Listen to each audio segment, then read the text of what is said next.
ناظرین کرام، اگلا پروگرام ہے راہ عمل۔ الحمد للہ وکفی وسلام علی عباده الذین اصطفی، اما بعد، اعوذ باللہ من الشیطان الرجیم، بسم اللہ الرحمن الرحیم۔ ومن آیاته أن خلق لكم من أنفسكم أزواجا لتسكنوا إليها وجعل بينكم مودة ورحمة، وقال صلى الله عليه وآله وسلم: الدنيا كلها متاع، وخير متاع الدنيا المرأة الصالحة، أو كما قال صلى الله عليه وآله وسلم: سبحان ربك رب العزة عما يصفون، وسلام على المرسلين، والحمد لله رب العالمين۔ اللهم صل على سيدنا محمد وعلى آل سيدنا محمد وبارك وسلم۔ اللهم صل على سيدنا محمد وعلى آل سيدنا محمد وبارك وسلم۔ اللهم صل على سيدنا محمد وعلى آل سيدنا محمد وبارك وسلم۔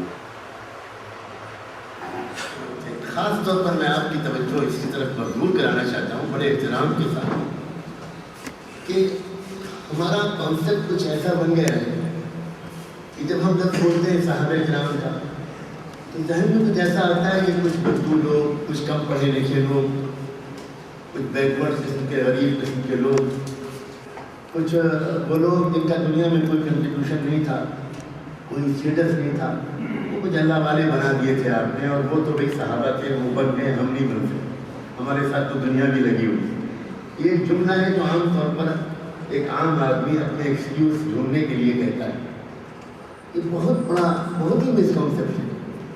صحابہ کرام میں جو لوگ تھے وہ ہر کلاس کے لوگ تھے، اس میں آرمی چیف بھی تھے، اس میں ملکوں کے درمیان سفارتکاری کا بہت زبردست تجربہ رکھنے والے لوگ تھے، ایڈمنسٹریشن سنبھالنے والے لوگ تھے۔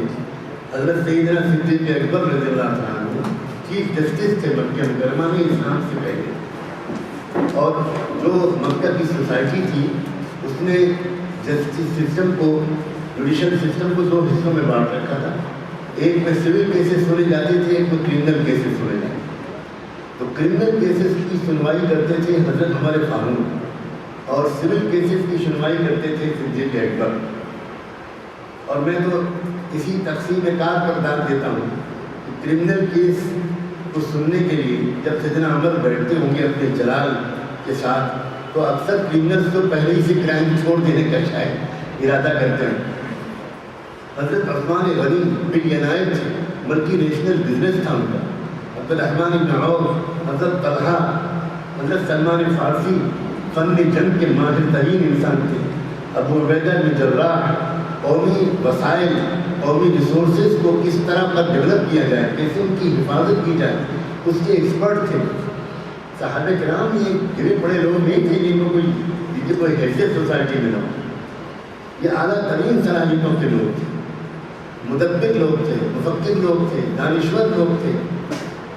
ہر سوسائٹی کے حصے کا ایک ریپرزنٹیشن تھا ان میں شعراء بھی تھے، حسان بن ثابت شاعر تھے، کعب بن زہیر شاعر تھے، حضرت خنسا شاعرہ تھیں، ان میں وہ خواتین تھیں جو طبقہ خواتین میں انقلاب برپا کرنے کی صلاحیت رکھتی تھی، ان میں گھریلو مسائل اور آپس کے فیملی کے ڈسپیوٹس کو حل کرنے کے ماہر خواتین موجود تھیں، ان میں وہ نوجوان تھے جن کے دلوں میں بڑے بلبلے تھے، جن لوگ انرجی سے بھرپور تھے۔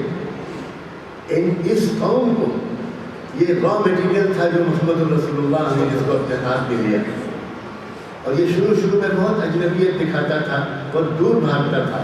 صلاۃ السلام ہو رسول اللہ پر، تو انہوں نے بہت کچھ برداشت کی۔ حضرت عمر کی دشمنی برداشت کی، تفصیلات کے بیان کرنے کی آپ کے سامنے کوئی ضرورت نہیں۔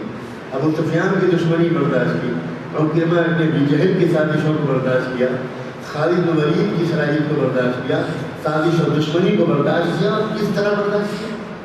آج تو عجیب حالت ہے، ہم 2 وقت کی نماز پڑھنے لگتے ہیں، دوسرے کو بے دین سمجھنے لگے، فوراً دوسرے کو حقیر سمجھنے لگے، فوراً دوسرے کے ساتھ مس بہیو کرنے لگے، ذرا سا کرتا پاجامہ پہنا اور داڑھی بڑھائی اور فوراً اپنے آپ کو جنت کے ٹھیکیدار سمجھنے لگے۔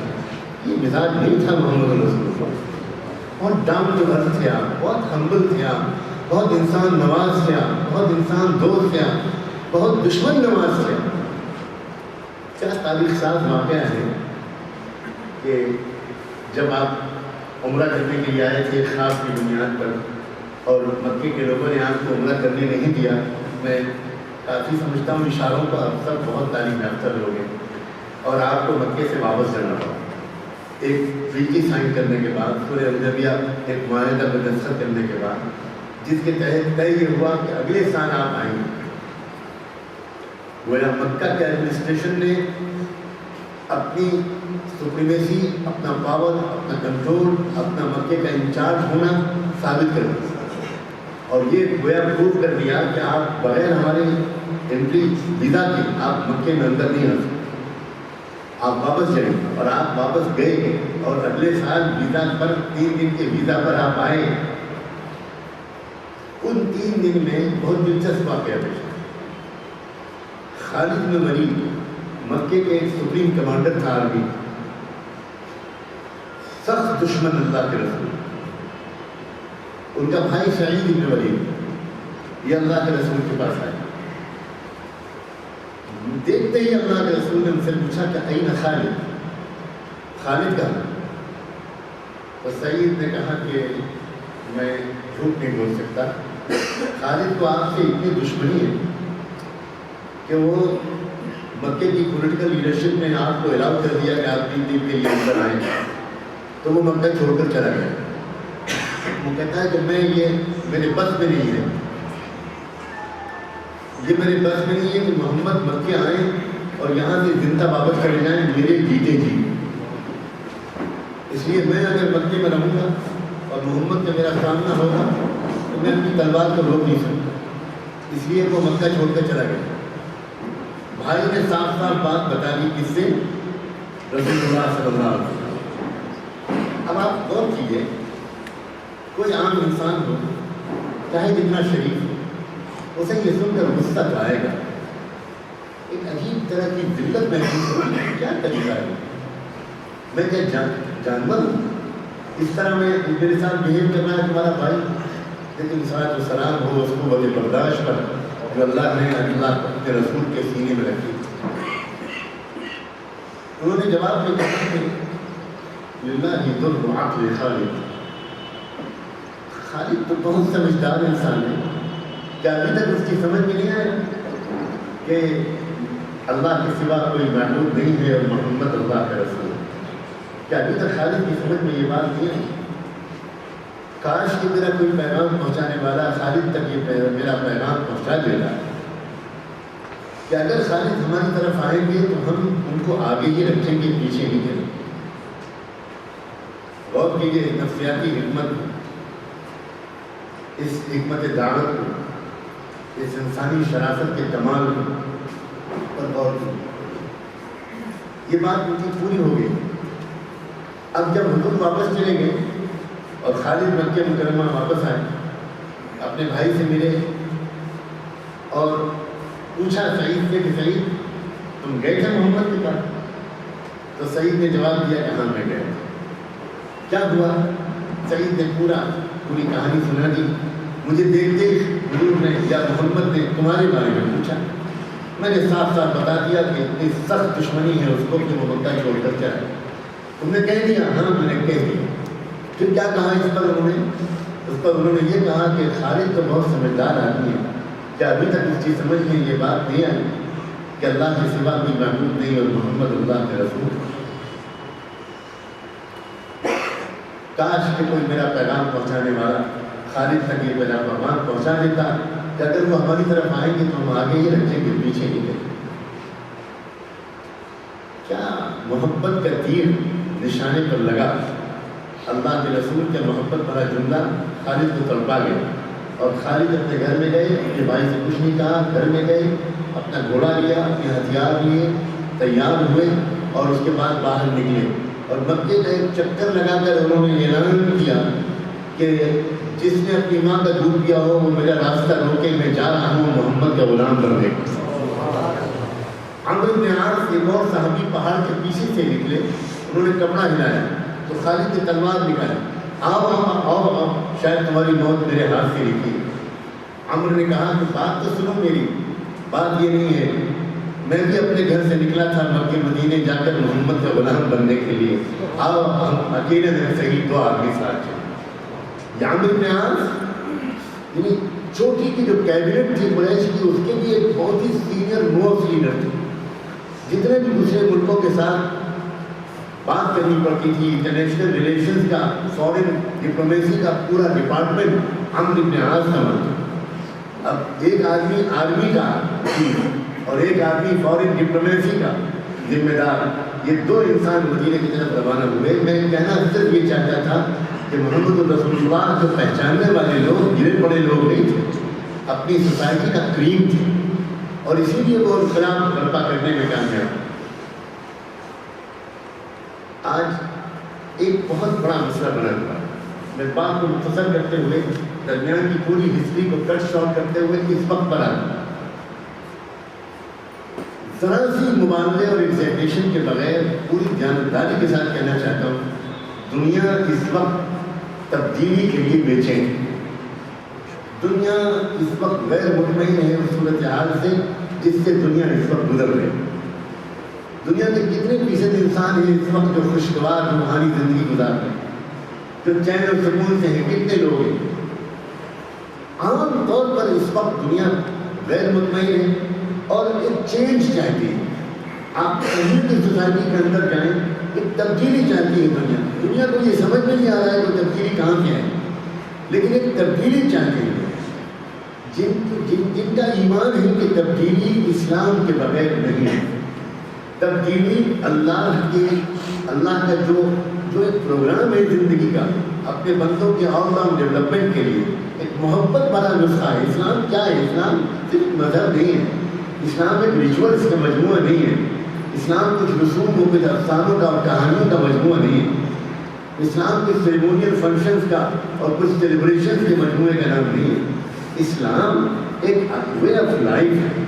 دل کی کیفیت کیسی ہو، دماغ کتنا روشن ہو، ارادے کتنے بلند ہوں، طبیعت کتنی پاک صاف ہو، نظریں کتنی جھکی ہوئی ہوں، کتنے معاملات صاف ہوں، کتنی رہن سہن سادہ ہو، کتنا پازیٹیو ذہن ہو، کتنی مثبت سوچ ہو، معاشرے کو پاک صاف رکھنے، بہو اور بیٹیوں کی عزتیں محفوظ رہیں، بچوں کی صحیح تربیت ہو، کرائمز دنیا سے کم ہوتے چلے جائیں، اور ایسی سوسائٹی بن جائے ہماری جس میں مدتوں تک کوئی جرم نہ ہوا کرے، اور کبھی کسی سے کوئی غلطی ہو جائے تو مجرم اپنی غلطی کا اس طرح اقبال کیا کرے جس طرح صحابہ کرام کے مجرم میں کسی سے غلطی ہو جاتی تھی تو انہیں کوئی پکڑ کے نہیں لاتا، ان کے خلاف کوئی گواہی نہیں ہوتی تھی، وہ تو خود اللہ کے رسول کے سامنے آ کر کھڑے ہو کر کہتے تھے مجھ سے یہ گناہ ہو گیا ہے، مجھے سزا دے۔ بہت دکھ کی بات یہ ہے کہ ہم حالات کے اس رخ کو اور اس چیلنج کو اور اپنی ذمہ داری کو ٹھیک سے سمجھ نہیں پاتے۔ میں بڑے احترام کے ساتھ آپ حضرات سے کہنا چاہتا ہوں کہ ذرا سا زمانے کے اس رخ کو سمجھیے، امریکہ ہو، یورپ ہو، سینٹرل ایشیا ہو، ساؤتھ ایشیا ہو، ایسٹ ہو، ویسٹ ہو، نارتھ ہو، ساؤتھ ہو، آپ کسی بھی علاقے کے اندر جا کر دیکھیں، ذرا لوگوں سے مل کر دیکھیں، ایک مصنوعی زندگی ہے جو گزر رہی ہے، ایک بالکل آرٹیفیشل خوشیاں ہیں، اندر سے کوئی زندگی کو انجوائے کرنے والا نہیں ملتا۔ میں اپنے حقیق سے تجربے کی روشنی میں قسم اٹھا کے کہہ سکتا ہوں اس زندگی کا حقیقی لطف لینے والے صرف وہ لوگ ہیں جو واقعتاً اللہ والے ہیں، واقعتاً جن کے دل اللہ کی محبت سے آباد ہو گئے، جن کے دماغوں میں کے اندر سے گندے خیالات کے بجائے تعمیری خیالات آ گئے، جن کے اندر مزاج معاف کرنے کا ہو گیا، جو کسی طرح صلح چاہتے ہیں، تعلقات کو بہتر بنانا چاہتے ہیں، سوسائٹی کو ہر پہلو سے اوپر اٹھانا چاہتے ہیں۔ اس وقت ایک تقسیم ہو گئی، ایک گیپ ہو گیا۔ ہم نے مسجدوں کو، درس قرآن کے حلقوں کو، اپنی اصلاح کی کوششوں کو غریبوں کے حوالے کر دیا۔ کم پڑھے لکھے لوگوں کے حوالے کر دیا، اور سوسائٹی کے خواص، سوسائٹی کے کریم وہ عام طور پر اپنے ڈرائنگ روم سے باہر نہیں نکلتے، وہ عام طور پر کسی اللہ والے سے تعلیمانہ تعلق قائم نہیں کرتے، وہ عام طور پر اسلامی کتابوں کے مطالعے میں کمی کرتے، وہ عام طور پر اس طرح اپنے آپ کو نیچے نہیں لاتے جس طرح صحابہ کرام لائے تھے اور جس طرح واقعی اسلام چاہتا ہے۔ دنیا کے حالات ایک تو وہ ہے جو میڈیا ہمارے سامنے پیش کر رہا ہے، میڈیا کی اپنی مجبوری ہے، اس کا اپنا ایک مشن ہے، اس کے اپنے کچھ کمٹمنٹس ہیں، وہ ان کو پورے کرنے پڑتے ہیں، لیکن جو زمینی صورتحال ہے، جو گراؤنڈ ریئلٹی ہے، وہ بہت مختلف ہے اس سے جو اس کو میڈیا پروجیکٹ کر رہا ہے۔ اسلام سے دنیا کے عوام اسلام سے محبت کرنے لگے ہیں، اسلام کے قریب آنے لگے ہیں، اسلام کو سمجھنے کی کوشش کرنے لگے ہیں۔ اسی لیے تو دنیا کی کچھ طاقتیں پوری دنیا کے عام لوگوں کو اسلام سے بدتر کرنے کے لیے پروپیگنڈے کی پوری طاقت استعمال کر رہے ہیں، اور جب وہ جھنجھلا جاتے ہیں تو کبھی کارٹون بناتے ہیں اور کبھی فلم بناتے ہیں، عجیب عجیب قسم کی فرسٹریشن کو ظاہر کرنے والی حرکتیں کرتے ہیں۔ کیوں ہے آخر؟ آپ ذرا غور تو کریں، کیا مغرب کی حکومتوں کے پاس کرنے کے اور کام نہیں ہے؟ اکنامک ترقی کے لیے ان کے پاس کچھ منصوبے نہیں ہیں؟ اپنی قوموں کے دوسرے قوموں سے تعلقات کو بہتر بنانے کے لیے ان کے پاس کوئی چیلنجز نہیں ہیں؟ یہ کیا وجہ ہے کہ فرانس کی پارلیمنٹ اپنے قانون کو بدلتی ہے، دستور میں تبدیلی کرتی ہے، کانسٹیٹیوشن میں امینڈمنٹ کرتی ہے، صرف اس لیے کہ فرینچ کانسٹیٹیوشن الاؤ نہیں کرتا کہ پارلیمنٹ کے دونوں ہاؤسز کا ایک مشترک کامن سیشن ہو، مشترک اجلاس ہو، جیسے ہمارے یہاں بھی یا دنیا کی بہت سی ڈیموکریسیز میں اپر ہاؤس اور لوور ہاؤس ہوتا ہے، ویسے فرانس میں بھی۔ لیکن فرانس کا کانسٹیٹیوشن کبھی بھی سال میں ایک دن کے لیے، ایک گھنٹے کے لیے بھی اپر ہاؤس اور لوور ہاؤس کا کامن سیشن الاؤ نہیں کرتا۔ لیکن سابق صدر فرانس اس نے امینڈمنٹ کیا کانسٹیٹیوشن میں تاکہ دونوں سیشنز کا، دونوں ہاؤسز کا ایک کامن سیشن بلایا جائے۔ اور وہ کیوں بلایا گیا؟ اس لیے کہ اس کو دستور میں قانون بنانا تھا اسکارف کو بین کرنے کا، پردے کو بین کرنے کا۔ ذرا غور کیجیے، کیا فرانس کا سب سے بڑا مسئلہ یہی ہے کہ پردے کو بین کیا جائے؟ خود فرانس کے انٹلیکچوئل حیران ہیں، خود فرانس کے جرنلسٹوں نے اس پر سخت تنقید کی، وہاں کے مختلف پارلیمنٹیرینز نے اس پر سخت تنقید کی کہ اور بھی ہم ہیں زمانے میں محبت کے سوا۔ انہوں نے اعداد و شمار پیش کیے، اسٹیٹسٹکس پیش کیے کہ ہمارے پورے ملک میں پورا برقع اوڑھنے والی عورتیں صرف 19 ہیں، صرف 19 عورتیں ہیں پورے ملک میں جو پورا پردہ کرتی ہیں، اور جو اسکارف باندھنے والی لڑکیاں ہیں وہ چند ہزار ہیں۔ تو یہ کیا طریقہ ہے، یہ کیا معاملہ ہے، اتنا بڑا یہ کیا مسئلہ ہے؟ لیکن آپ غور کیجیے، آپ اندازہ کیجیے، عنایت کیجیے کہ ہو کیا رہا ہے۔ مغرب کے دل و دماغ پر ایک عجیب قسم کا خوف طاری ہے۔ مغرب یہ سمجھ رہا ہے کہ ہم فیل ہو چکے ہیں۔ میں آپ سے بہت جانبداری کے ساتھ کہہ رہا ہوں کہ مغرب یہ سمجھ رہا ہے، مغرب یہ مان رہا ہے وی ہیو فیلڈ مشنلی۔ یہ جملہ میرا نہیں ہے، بلکہ یہ جملہ UN کے اس وقت کے سیکرٹری جنرل کوفی عنان کا ہے۔ سن 2000 میں UN نے ایک سمٹ بلائی تھی، پوری دنیا کے ریلیجس اور اسپریچول ہیڈس کی ایک کانفرنس بلائی تھی، ورلڈ پیس سمٹ، ملینیم پیس سمٹ اس کا نام دیا گیا۔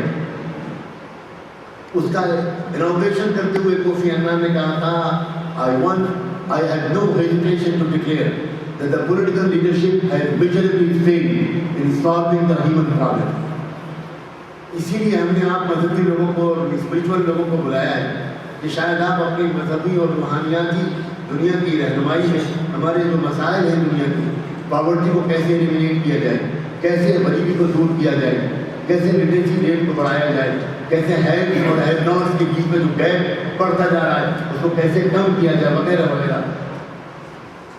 پولیٹیکل لیڈرشپ ہو یا دنیا کے مدبر و دانشور ہو، وہ مان رہے ہیں، یہ بات بالکل مان رہے ہیں کہ مغرب کا سسٹم فیل ہو چکا، مغرب کا اکنامک سسٹم فیل ہو چکا، پوری دنیا کرائسس در کرائسس ہے۔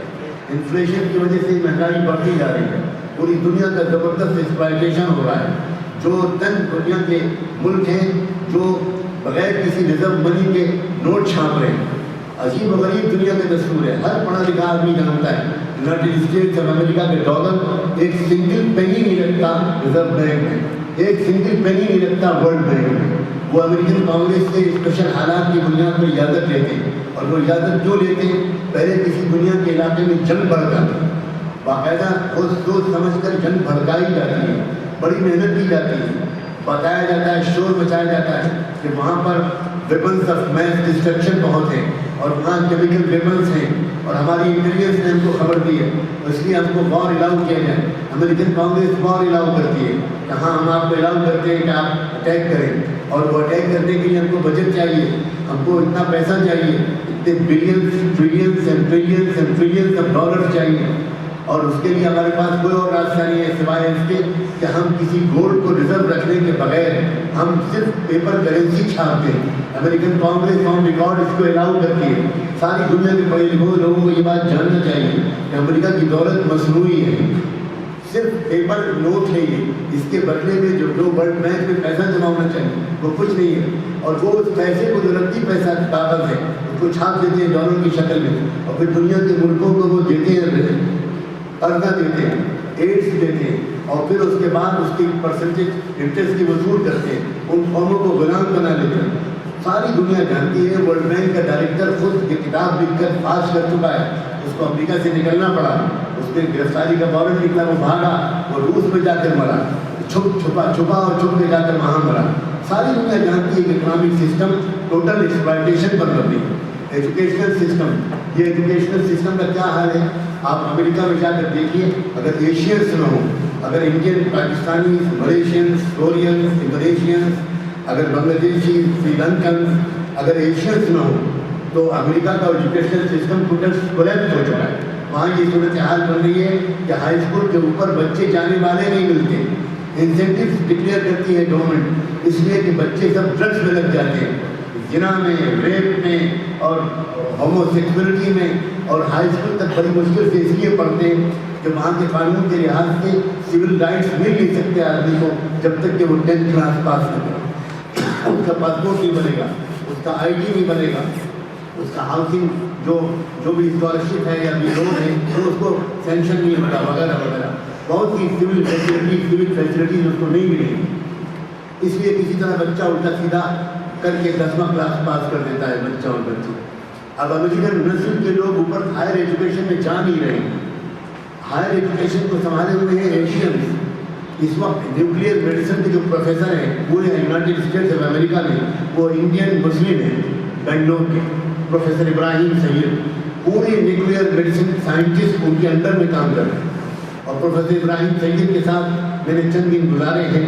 اللہ کا شکر ہے مجھے تہجد جو اٹھنے میں دیر ہو جاتی تھی ابراہیم سید کے تہجد میں اٹھنے میں دیر نہیں ہوتی. اب دنیا جا رہی ہے، دنیا ڈھونڈ رہی ہے ایسے پروفیشنلز کو جو شریف ہوں، باحیا ہوں، سخی ہوں، ہمدرد ہوں، وقت کے پابند ہوں، غریبوں کے لیے ان کے دل میں ایک نرم گوشہ ہو، خدمت کا جذبہ ہو. دنیا ان پروفیشنل کو ڈھونڈ رہی ہے. آج نہیں تو دیر جو لگ رہی ہے، مجھے یہ بھی کہنے کی اجازت دیجیے، دیر جو لگ رہی ہے شاید ہم مسلمانوں کی وجہ سے. ہمارے مسلمانوں میں جو پڑھے لکھے لوگ ہیں، جن کو اللہ نے موقع دیا ہے، جن کو سماج میں عزت دی ہے، ان کے اندر صلاحیت تھی، انہوں نے محنت کی، تبھی وہ کسی اسٹیٹس تک پہنچے، تبھی وہ کسی سوسائٹی میں مقام تک پہنچے. لیکن وہ ہم سے یہ غلطی ہو رہی ہے کہ ہم اس مقام تک پہنچنے کو ایک اینڈ سمجھ رہے ہیں. ہم سمجھ رہے ہیں ہم نے زندگی کا ایک بڑا اچیومنٹ کر لیا، اس کے بعد ہم اپنے عوام سے الگ ہو جاتے ہیں، دور چلے جاتے ہیں، الگ تھلگ ہمارا رہنا سہنا ہو جاتا ہے، اور ہم پھر نیچے سڑک پر اتر کر لوگوں کی خدمت نہیں کرتا. اگر اس وقت موقع مل جائے کہیں اللہ تعالیٰ بالفرض کہ یہ بالکل فردی بات کہہ رہا ہوں، کوئی موقع مل جائے اور اللہ تعالیٰ میرے اور آپ کے آقا محمد رسول اللہ صلی اللہ علیہ وسلم کو ایک موقع دے دے کہ جاؤ اپنی امت سے کچھ کہو، تو آپ بتائیے آپ آ کر ہم سے کیا کہیں گے؟ آپ 1 منٹ میں کیا کہیں گے کہ تم مجھے بھول گئے، تم نے مجھے کیوں نے منہ نہیں سمجھا، تم نے مجھے میری ایگزامپل کو فالو کرنے کا فیصلہ کیوں نہیں کیا؟ تم کس مغربی تہذیب کی چمک دمک سے محروم، وہ مغربی تہذیب جو خود اپنے ملکوں میں شکست کھا رہی ہے. آپ کو تو سب انتہائی باخبر لوگ ہیں، ہم سے کہیں زیادہ اطلاعات آپ کو ہوگی۔ 2011 اور 2012 میں امریکہ اور یورپ میں زیادہ تر جو وقت گزرا پورے سال میں وہ آکوپائی وال اسٹریٹ کے ہنگاموں میں گزرا۔ ملک کے عوام، ملک کے غریب لوگ، ملک کے نوجوان، ملک کے جابلیس لوگ، ملک کے ہوملیس لوگ، ینگ بوائز اینڈ گرلز، بوڑھے بوڑھے لوگ، وہ یہودی عیسائی ہوں، کچھ ہو، وہ سب بھول کر آج سڑکوں پر نکل آئے اور اپنے اکنامک سسٹم کے خلاف انہوں نے زبردست پروٹیسٹ کیا۔ یہ تو آج آپ ہم سے پوچھئے، ہم علماء سے، ہم علم دین کی جو ہم کو ABCD تھوڑی سی شدگل ہو گئی ہے، ہم چند ادارے چلا رہے ہیں، ہمارے پاس اس وقت سب سے زیادہ امریکہ اور یورپ کی ڈیمانڈ ہے کہ کسی طرح ایسے علماء کو بھیجیے جو انٹرسٹ فری بینکنگ سسٹم ہمارے یہاں آ کر آپریٹ کریں، اس کو گائیڈ کریں۔ اس لیے کہ امریکن سوسائٹی، برٹش سوسائٹی، میں مسلمانوں کی بات نہیں کر رہا ہوں، وہ لوگ اس وقت یہ بات جان رہے ہیں کہ یہ انٹرسٹ بیسڈ اکنامک سسٹم اس کا کوئی فیوچر نہیں ہے، یہ قتل کولیپس ہو چکا ہے اور یہ تباہی کی طرف لے جائے گا۔ ہر آدمی کو بالآخر بینکرپٹ ہونا ہی پڑے گا۔ ایجوکیشنل سسٹم فیل ہو گیا، ان کا سوشل سسٹم فیل ہو گیا۔ اب کیا حالت ہے؟ چرچ پیچھے ہٹتا چلا جاتا ہے، ہر کوئی دن کے بعد چرچ کسی بڑے گناہ کی جائز ہونے کا فتویٰ دے دیتا ہے۔ چرچ بہت اصرار کرتا رہا اس بات پر کہ ہمارے پریسٹ لوگ یہ شادی نہیں کر سکتے، ہمارے بشپ، ہمارے فادر، ہمارے کارڈینلز اور ہمارے جو مذہبی رہنما ہیں ان کے لیے شادی حرام ہے، وہ شادی نہیں کر سکتے۔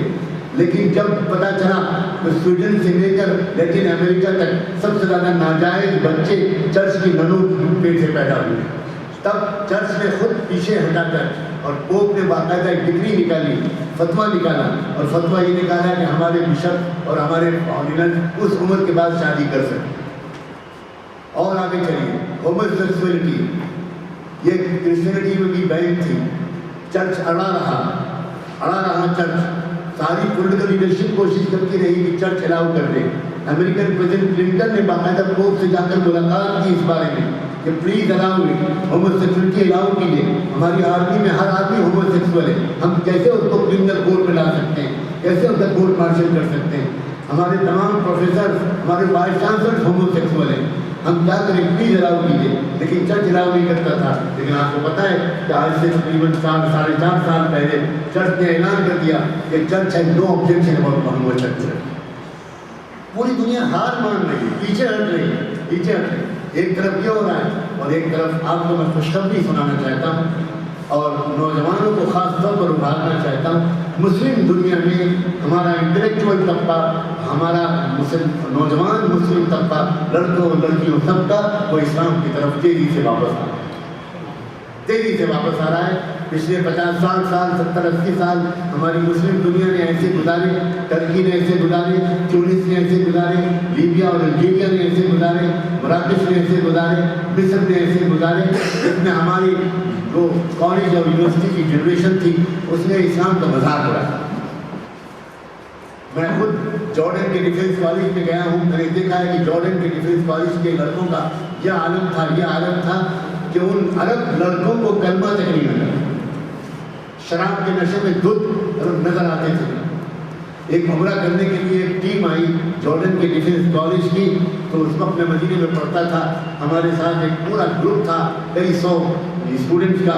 ہم لوگ مستقل طور پر یہ کوشش کرتے تھے کہ جو مختلف ملکوں سے عمرہ کرنے کے لیے گروپس آئیں ان کو ہوٹل میں نہ ٹھہرنا پڑے، بلکہ ہم لوگ ان کو کہیں اپنے ہاسٹلس میں ٹھہرائیں، اپنی مسجدوں میں ٹھہرائیں اور ہم ہی ان کے کھانے پینے کا انتظام کریں۔